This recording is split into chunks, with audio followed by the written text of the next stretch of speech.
Olá a todas e todos, bem-vindos a mais uma videoaula. Na de hoje a gente vai aprender como construir um gráfico cartesiano.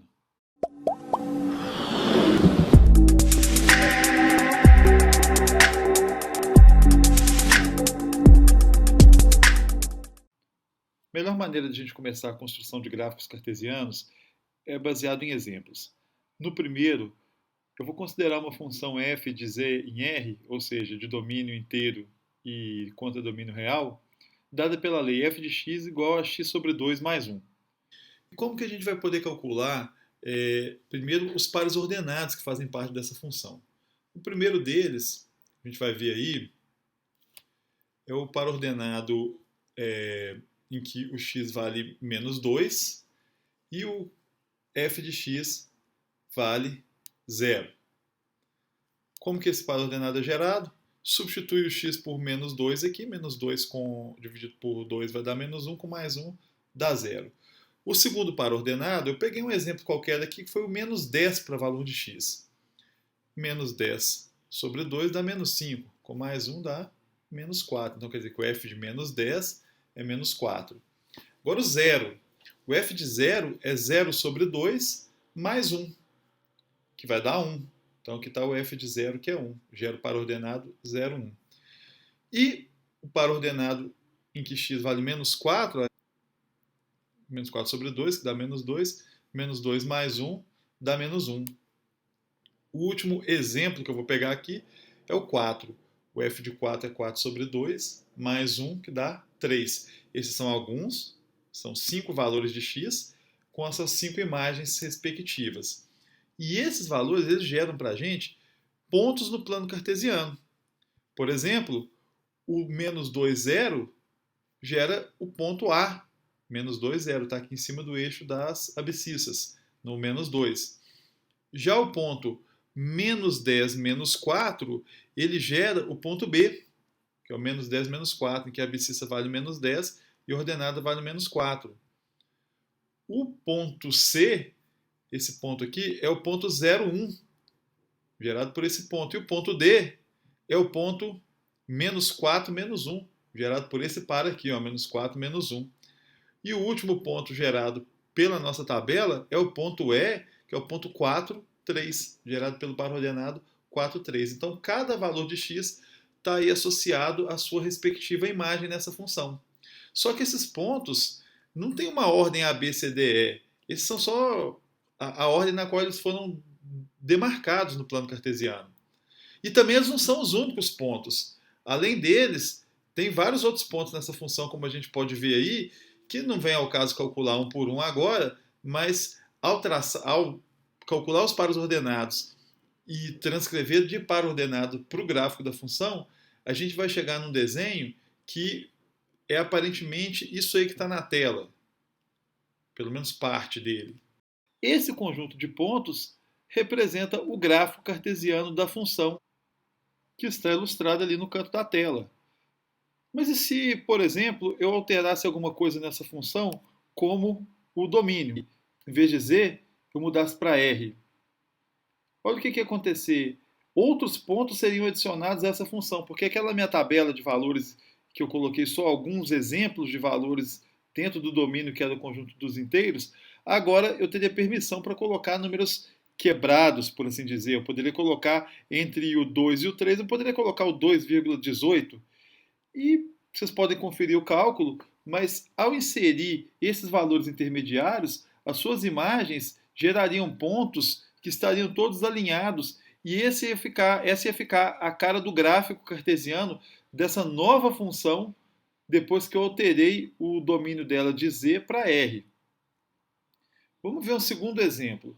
Uma função também de z em r, ou seja, o domínio também dela vai ser o conjunto dos números inteiros, e essa função agora vai ser dada pela fórmula f de x igual a x ao cubo.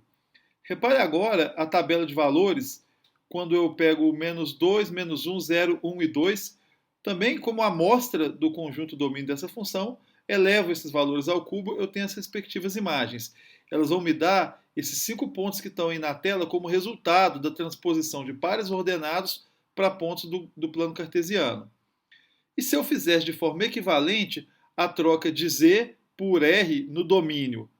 Eu teria pontos intermediários preenchendo uma linha com formato aí até interessante, mas a gente ainda não sabe estudar esses formatos que os gráficos podem assumir. Mas quanto mais valores você colocar no seu x e calcular os respectivos y, mais o gráfico vai se desenhando para você conforme você vai lançando os pontos. Se você colocar 10 pontos, você vai ter mais noção ainda. Se fosse viável colocar 1000 pontos, você teria mais noção ainda.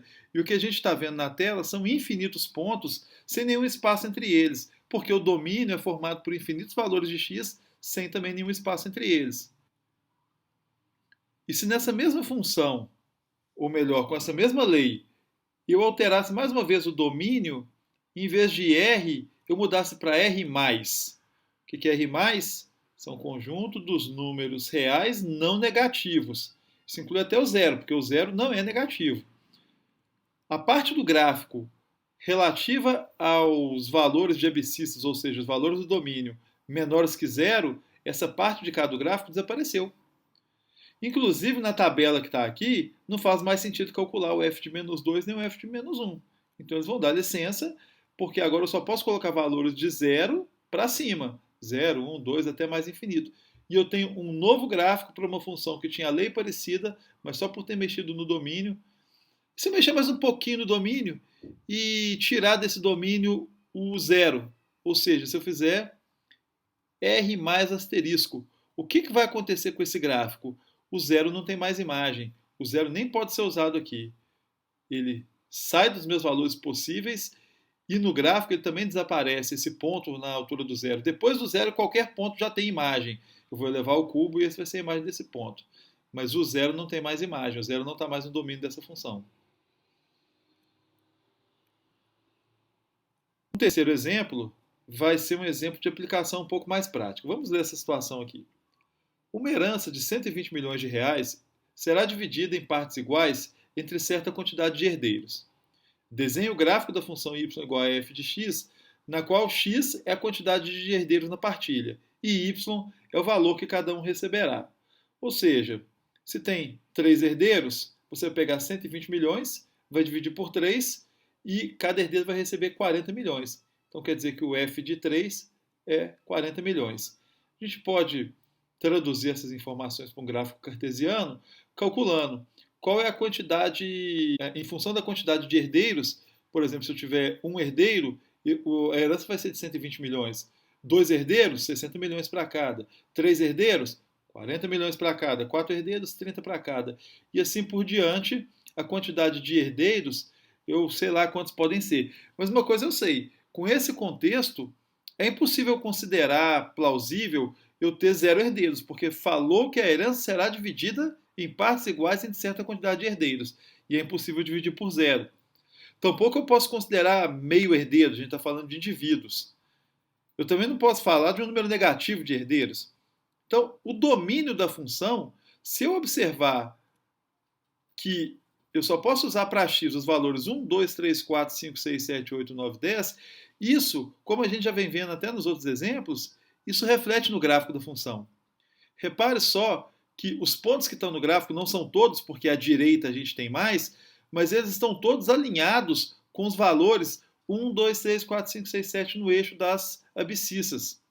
Isso, inclusive, mostra para a gente que a análise gráfica de uma função, mesmo com o gráfico já construído, pode nos permitir voltar lá na construção da função e descobrir o domínio dessa função. E é isso que a gente vai fazer no exemplo 4. Repara nessa função que está desenhada no exemplo 4. Né? Agora não interessa muito qual é a lei dessa função, mas tem uma função aí, já está desenhada.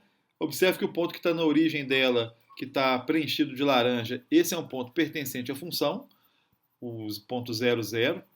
Tem um ponto branco lá no canto superior direito da função, que esse não pertence à função, e esse ponto está mais ou menos alinhado com o número 8 no eixo das abscissas. Isso, inclusive, nos dá a possibilidade de entender qual é o domínio dessa função, que é o intervalo fechado de 0 até 8 aberto, que são os valores do eixo das abscissas que participam dessa função. Já o conjunto imagem da função, a gente pode observar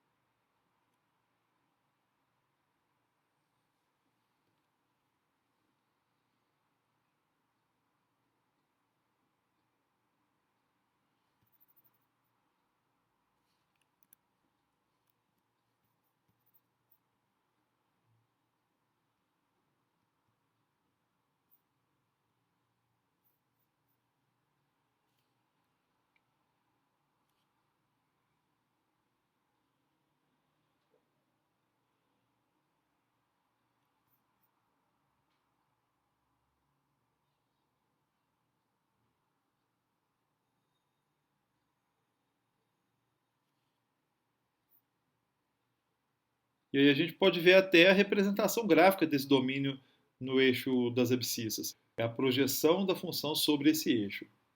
Enquanto isso, o conjunto imagem da função ele é observado no eixo vertical. O ponto mais alto dessa função está quase alinhado com o 4,2, mas aquele ponto não pertence à função. Então, o conjunto imagem ele termina no 4,1, 4,2 por ali mais ou menos, porém aberto. Já o início do conjunto imagem é lá embaixo no menos 2,5, que é o ponto mais baixo da função, e esse pertence à função. Então é um intervalo fechado de menos 2,5 até o 4,1.